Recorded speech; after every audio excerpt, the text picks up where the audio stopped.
مومن وہ ہے جو ان کی عزت پہ مرے دل سے، تعظیم بھی کرتا ہے نجدی تو مرے دل سے۔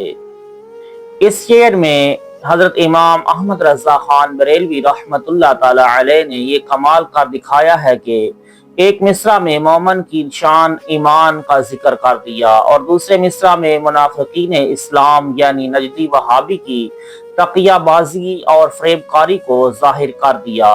اس شعر کی ایک خوبی یہ ہے کہ مومن کے ایمان کی تعریف اور منافق کے نفاق کی مذمت کے لیے آپ نے دونوں مصرعوں میں مرے دل کا لفظ استعمال فرمایا ہے، اور ان دونوں مرے دل میں زمین و آسمان کا فرق ہے۔ پہلے مصرع میں مرے دل کی تفسیر یہ ہے کہ مومن وہ ہے جو حضور اقدس صلی اللہ علیہ وآلہ وسلم کی عزت و عظمت اور حرمت پر جان و دل سے نثار و قربان ہو جائے، اور شرعاً مومن کی یہی تعریف ہے جس کو عہد رسالت میں صحابہ کرام اور ان کے بعد تابعین تبع تابعین سے لے کر آج تک ہر دور کے عشاقان نبی نے عملی جامہ پہنایا اور ناموس رسالت صلی اللہ علیہ وآلہ وسلم پر مر مٹنے کا پیغام ملت اسلامیہ کو دیا۔ دوسرے مصرع میں مرے دل سے دور حاضر کے نجدی وہابی اور عظمت و تعظیم نبی کے منکرین مراد ہیں، جو ہارے اور مرجھائے ہوئے دل سے کبھی کبھار تعظیم نبی کر لیتے ہیں، لیکن ان کا یہ فعل دل کی رغبت کی بجائے ریاکاری، تقیہ، دکھاوا اور نفاق پر مشتمل ہوتا ہے۔ پہلے مصرع میں مرے فعل مضارع ہے اور دوسرے مصرع میں مرے دل کی صفت ہے، اور دونوں میں معنوی اعتبار سے ایسا ہی فرق ہے جیسا کہ ایمان و کفر، نور و ظلمت، زمین و آسمان، بہار و خزاں، گل و خار کے مابین ہے۔ یہ ہے امام عشق و محبت حضرت رضا بریلوی کے علم و فن کا کمال اور جذبہ عشق رسول کا سوز و گداز۔ مومن کی تعریف میں حضرت رضا نے مرے دل سے فرما کر سیر و تاریخ کے ان تمام واقعات کی طرف اشارہ فرما دیا ہے کہ مجاہدین اسلام نے عشق رسول کے جذبے کے تحت ناموس رسالت کے تحفظ و بقا کے لیے اپنا سب کچھ بلکہ اپنی جان تک قربان کر دی۔ سر کٹاتے ہیں تیرے نام پہ مردان عرب، میں امام احمد رضا نے یہی اشارہ فرمایا ہے۔ حضرت موسیٰ علیہ السلام نے بیت المقدس کے کافروں سے جہاد کرنے کے لیے اپنی قوم کو حکم دیا تو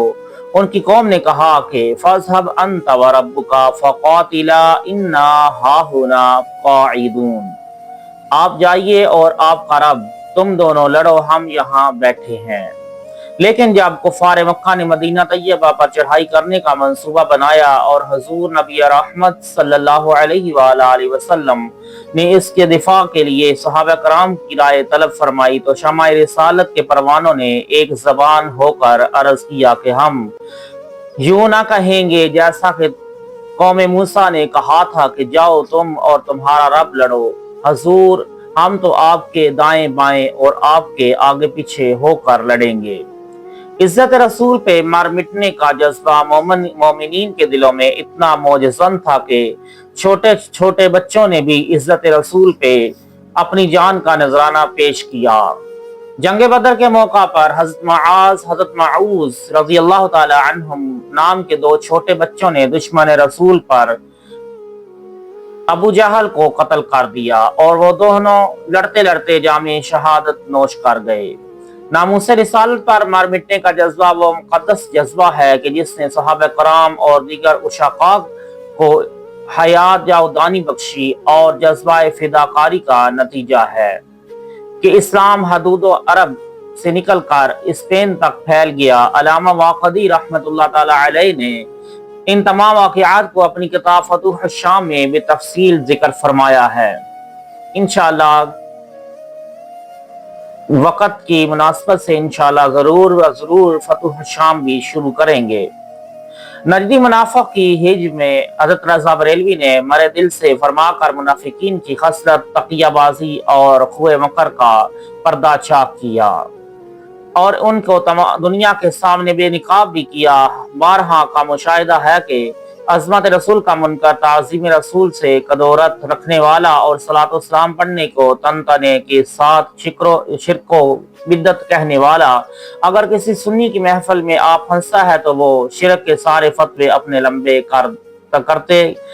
گہرے جیب میں ڈال لیتا ہے اور لوگوں کو دکھانے کے لیے کھڑے ہو کر صلاۃ و سلام پڑھنے لگتا ہے، لیکن اس کا یہ فعل فقط دکھاوا اور یکاری ہوتا ہے۔ رغبت دل بالکل مفقود ہوتی ہے اور مردہ دلی سے یہ عمل کرتا ہے۔ اسی کا نام تو نفاق ہے۔ منافقین کا یہی شیوہ ہوتا ہے کہ زبان پر کچھ ہوتا ہے، دل میں کچھ اور۔ لوگوں کو دھوکہ دے کر اپنے جال میں پھنسانے کے لیے نت نئے ہتھ کنڈے آزماتے رہتے ہیں۔ اس لیے ان کے دام فریب سے بچنے کے لیے آیات قرآنیہ اور احادیث نبویہ کی روشنی میں ان کو جانچ کر ان کی صحیح شناخت کر لینی اشد ضروری ہے، اور اسی ضرورت کے پیش نظر حضرت رضا بریلوی نے ان کی تعظیم کو مرے دل کی تعظیم کہہ کر قرآن و حدیث کی تعلیم کا مدعا بیان کر دیا۔ منافقین کی دھوکہ بازی سے مؤمنین کو بچانے کے لیے اللہ تبارک و تعالی نے قرآن مجید میں مستقل ایک سورت بنام منافقون نازل فرمائی، اور اس سورہ کی پہلی ہی آیت میں منافقین کی زبانی اقرار ایمان کو کذب صریح کہتے ہوئے ارشاد فرمایا، واللہ یشہد ان المنافقین لکاذبون، اور اللہ گواہی دیتا ہے کہ منافق ضرور جھوٹے ہیں۔ علاوہ ازیں سورہ توبہ میں اور دیگر مقامات پر منافقین کے خوئے نفاق اور حیلہ سازیاں تفصیل سے مذکور ہیں۔ ان آیات قرآنیہ کی تفسیر اور احادیث نبویہ کی تشریح میں کتب موجود ہیں، اور محبوب رب العالمین سید القاہرین علی المنافقین صلی اللہ علیہ وآلہ وسلم نے عین خطبہ جمعہ کے دوران منافقین کے پوری جماعت کے افراد کو نام لے لے کر کھڑا کیا اور ان کو اپنی مسجد سے باہر نکال دیا۔